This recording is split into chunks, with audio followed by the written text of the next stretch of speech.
Dear friends, competitive aspirants, hello to all.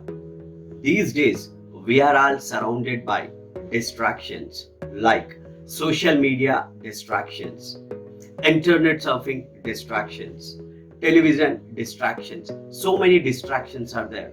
For example, you are reading, you will be distracted.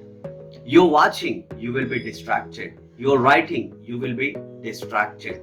Then, how to stay away from these distractions?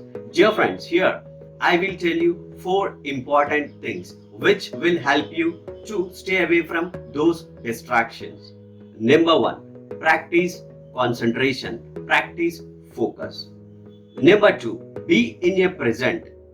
Number 3, give your full attention. Give your full attention while you are reading. Give your undivided attention while you are writing or watching. This is very important thing. And the last and final one, practice mindfulness. What is mindfulness?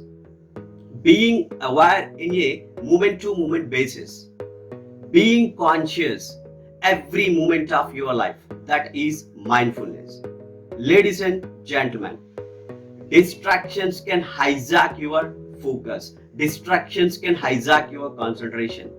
Beware of distractions. Thank you. Namaste. Bye-bye.